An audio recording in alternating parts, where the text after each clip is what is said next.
Hi! Hello! నమస్తే అందరికీ. Welcome to my channel 'Ganna stories world'. ఇప్పుడు మనం చెప్పుకోబోతున్న story 'my bad boy' episode 160.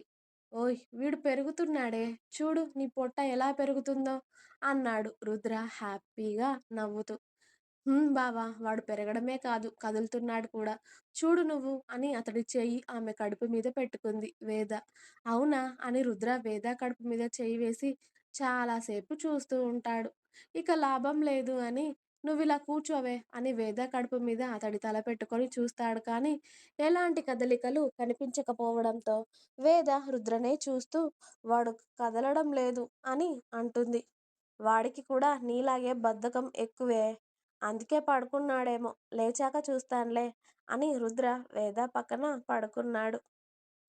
అతడు పడుకోగానే వేద రుద్ర ఎదపై తల పెట్టుకొని అతడి షర్టు బటన్తో ఆడుతూ బావా అని గారంగా పిలిచింది. ఏం కావాలో చెప్పవే ముందు అన్నాడు రుద్ర. నేను అంత ముద్దుగా పిలిస్తే నువ్వేంటి ఏం కావాలంటావు? ఎప్పుడైనా ప్రేమగా నాకు ఆన్సర్ ఇచ్చావా?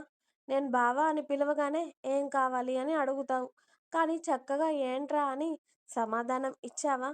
ఎప్పుడు వెటకారమే నీకు, నేనంటే కదా అని అతడి ఎదపై కొరికేసింది వేద. మెంటల్ దానా, కొరకకే అని. సరే ఏంటో చెప్పు, వింటాను అన్నాడు రుద్ర. మరేమో ఈ మంత్లో ఏంటో నీకు గుర్తులేదా అని అడిగింది వేద. ఏముండాలి అని అన్నాడు రుద్ర. ఏ అదే ఏముందని గుర్తుకు లేదా? నేను అడుగుతూ ఉంటే ఏముండాలి అంటావేంటి? నీకు అసలు ఏది గుర్తుండదు కదా అని అంది వేద. అసలు ఏంటో చెప్పవే నీ బాధ. నిజంగా ఈ మంత్లో ఏంటో నీకు గుర్తులేదా బావా అని అడిగింది వేద. అంతలా అడుగుతున్నావు కదా, సరే ఏముందో నువ్వే చెప్పవే అని రుద్ర వేద వైపు తిరిగి అడిగాడు. దాంతో వేద కాసేపు రుద్ర కళ్ళల్లోకి చూస్తూ మన ఫస్ట్ మ్యారేజ్ యానివర్సరీ ఉంది, మర్చిపోయావా? నన్ను పెళ్లి చేసుకున్న రోజే మర్చిపోయావా నువ్వు అని అడిగింది వేద. నీ అయ్య మరి మండపం వేసి నీకు నాకు దగ్గరుండి పెళ్లి చేశాడు కదా, బాజా భజంత్రీలతో డీజే పెట్టి. అందుకే చాలా బాగా గుర్తుంది నాకు. నేనొచ్చి నిన్ను పెళ్లి చేసుకొని తీసుకొచ్చుకున్నాను కాబట్టి నీ అయ్య కింద మీద మూసుకొని ఉన్నాడు. లేకపోతే ఎంత రాద్ధాంతం చేసేవాడో నేను నా దగ్గర నుండి తీసుకువెళ్తూ. పైగా మీ అయ్య రమ్మనగానే తోక ఊపుకుంటూ వెళ్ళావు కదా. కనీసం మళ్ళీ వెళ్ళాక ఫోన్ అయినా చేశావా? ఆహా లేదు, నీ అయ్య చూపించిన సంబంధం చేసుకుంటాను అని డైరెక్ట్గా పెళ్లిపీటల మీద కూర్చున్నావు.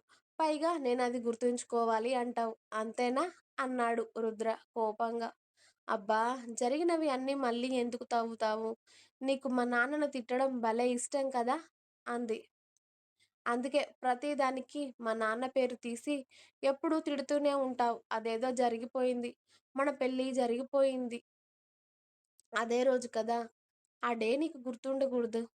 మనం సెలబ్రేట్ చేసుకోవద్దా మనం ఫస్ట్ వెడ్డింగ్ యానివర్సరీ? పైగా వీడొస్తున్నాడు మన దగ్గరికి, ఇంకా ఎంత బాగా సెలబ్రేషన్ చేసుకోవాలి చెప్పు. పైగా గుర్తు లేదు అంటావు అని వేద బుంగమూతి పెట్టుకొని, సరే ఏ సెలబ్రేషన్స్ కావాలో చెప్పు, ఏం కావాలో చెప్పు నీకు అని అన్నాడు రుద్ర. నాకేం కావాలి? నువ్వు రోజంతా నా పక్కనే ఉండడం కావాలి, అంతే. ఆఫీస్ వర్క్ అంటూ ఎటూ పోకుండా నువ్వు నా పక్కన ఉంటే అదే చాలు నాకు అని అంది వేద. సరే నీకు నచ్చినట్టు చేద్దాం, ఓకేనా? నేను రెస్ట్ తీసుకోమని అంటే ఇలా వాగుతావంటే పడుకో అని చెప్పి రూమ్లో లైట్ ఆఫ్ చేసి వేదని పడుకోబెట్టాడు రుద్ర. ఆ రోజు రుద్ర ఆఫీస్కి వెళ్ళట్లేదు, కానీ శౌర్య మనోహర్ గారు ఆఫీస్కి వెళ్ళారు. కానీ శౌర్య ఆఫ్టర్నూన్ లంచ్ తర్వాత డాడీ నాకు కాస్త వర్క్ ఉంది, బయట మిగతా వర్క్స్ మీరు చూసుకోండి అని చెప్పి వెళ్ళిపోయాడు.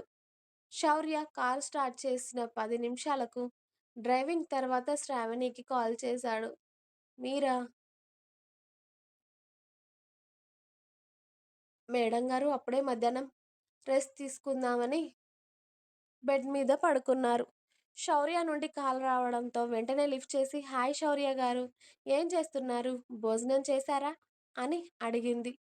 హా అయ్యింది కళ్ళజోడు. మేడం మీరేం చేస్తున్నారు, తిన్నారా అని అడిగాడు శౌర్య.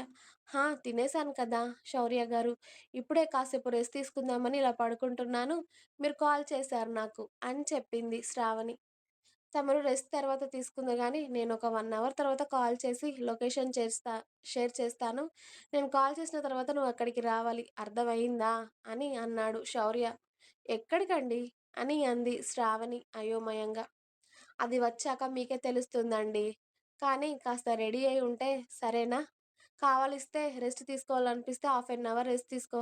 నాకు కూడా కాస్త టైం పడుతుందిలే. అక్కడ నేను సె మీ నేను కాల్ చేసిన నెక్స్ట్ మినిట్ ఇ నువ్వు ఇంటి దగ్గర నుండి బయలుదేరాలి. ఓకేనా? అని కాస్త గట్టిగానే చెప్పేశాడు శౌర్య. అతడంత గట్టిగా చెప్తుంటే ఏదైనా ఇంపార్టెంట్ పనేమో అని అలాగే శౌర్య గారు వస్తాను అని చెప్పింది శ్రావణి.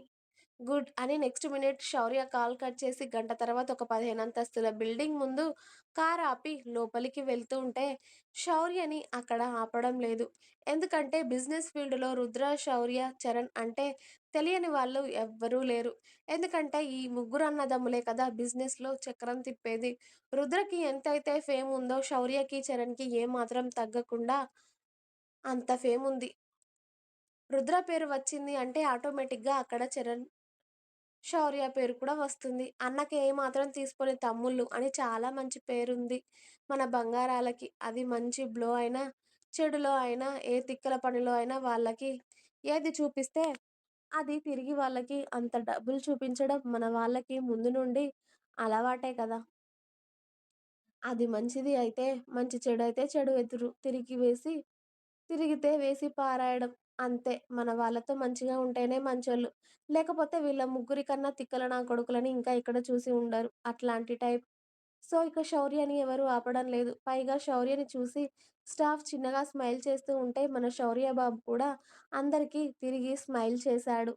డైరెక్ట్‌గా ఐదో ఫ్లోర్‌లో ఉన్న ఆఫీస్ సీఈఓ క్యాబిన్‌కి వెళ్లి అతడి పర్మిషన్ లేకుండానే డోర్ ఓపెన్ చేశాడు.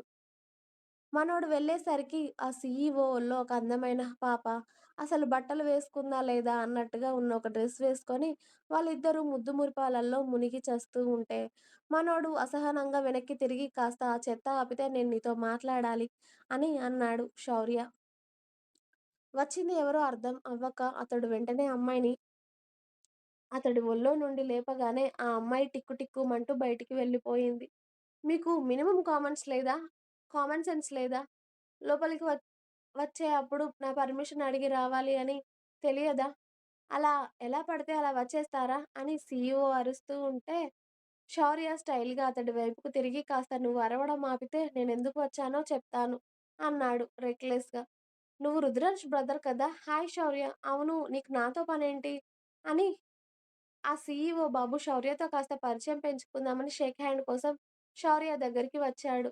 కానీ మన శౌర్య బాబు షేక్ హ్యాండ్ అందుకోకుండా అతడి పిడికిలి బిగించి వాడి దవడ పైన గట్టిగా ఒక్క పంచ్ ఇచ్చాడు. ఇంకా ఉంది. మీకు నా స్టోరీస్ నచ్చినట్టయితే ప్లీజ్ లైక్ చేయండి, షేర్ చేయండి. అలాగే ఛానల్‌ని తప్పకుండా కొత్త వాళ్ళందరూ సబ్స్క్రైబ్ చేయండి. Please subscribe my channel 'Gana stories world'. Thanks for watching my video. By by.